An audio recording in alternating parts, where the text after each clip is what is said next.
শনিবার মুর্শিদাবাদ জেলার সদর শহর বহরমপুরের রবীন্দ্র সদন হলে পশ্চিমবঙ্গ ল ক্লার্ক অ্যাসোসিয়েশনের বহরমপুর ফৌজদারি আদালত শাখার ত্রিবার্ষিক সম্মেলন অনুষ্ঠিত হলো। এই সম্মেলন থেকে আগামী দিনে ল ক্লার্ক অ্যাসোসিয়েশনের কাজকর্ম কী হতে চলেছে সেই সমস্ত বিষয়ে আলোচনা করা হয়েছে বলে জানা গেছে। মুর্শিদাবাদ থেকে রক্তিম সিদ্ধান্তের রিপোর্ট, দৈনিক বাংলা নিউজ।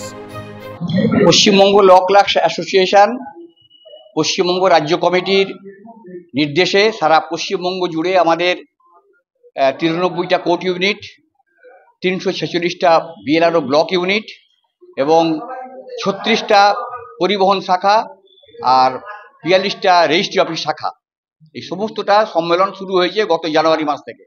আমরা ইউনিট সম্মেলনগুলো করছি, এরপর জেলা সম্মেলন করব আগস্ট মাস জুড়ে এবং ডিসেম্বর মাসের 27, 28, 29 তারিখ আমরা রাজ্য সম্মেলন করব।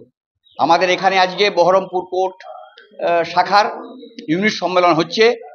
আমাদের সরকারের কাছে বিভিন্ন দাবিগুলো ছিল, সেই দাবিগুলোর মধ্যে প্রথম দাবি হচ্ছে যে আমাদের যে আইন তৈরি হয়েছে ওয়েস্ট বেঙ্গল ল ক্লার্কস অ্যাক্ট, তা অবিলম্বে পরিবর্তন করতে হবে, অ্যামেন্ডমেন্ট করতে হবে, কারণ বহু ভুল আছে তাতে, এবং কাউন্সিল অফিসকে শিয়ালদা থেকে কলকাতার অন্যত্র সরাতে হবে। আমাদের দাবি হচ্ছে আদালতগুলোতে লিটিগেন্ট পাবলিক এবং ল ক্লার্কদের বসার জায়গা নেই, তা তৈরি করে দিতে হবে। আমাদের দাবি হচ্ছে যে আদালতগুলোতে এবং বিআরও সেক্টরগুলোতে পরিবহন শাখায় লিটিগেন্ট পাবলিকদের জন্য এবং আমাদের জন্য পানীয় জলের ব্যবস্থা নেই, শৌচাগার নেই, সেগুলো তৈরি করতে হবে ইমিডিয়েট, কারণ কোনো সভ্য দেশে সেটা চলতে পারে না।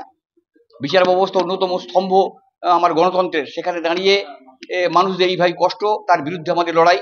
আমরা বলছি যে আমাদের যে সমস্ত সাথী ভাই কাজ করতে করতে মারা যাচ্ছে তাদেরকে এককালীন 10 লক্ষ টাকা তার পরিবারকে অনুদান দেওয়া হোক।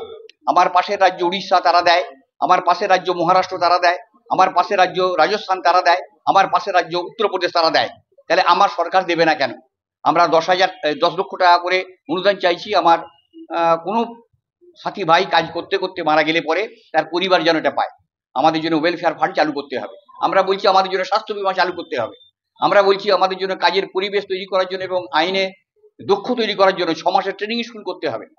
আমরা বলছি মূল বিষয়বস্তু হচ্ছে গত 3 বছরে আমরা যারা এই পরিচালন কমিটিতে ছিলাম, আমরা কিভাবে আমাদের ইউনিটকে চালিয়েছি তার হিসাব নিকাশ পেশ করব, আমাদের কাজের খতিয়ান পেশ করব, তার উপরে সাধারণ সদস্যরা তার চুলচেরা বিশ্লেষণ করবেন এবং তাদের বিপক্ষে সপক্ষে যুক্তি প্রতিবেদন আমাদেরকে জানাবেন।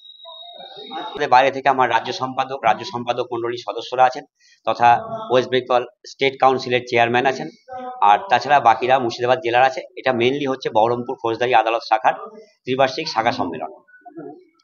রবিউল আলম শেখ, সম্পাদক, বহরমপুর ফৌজদারি আদালত শাখা।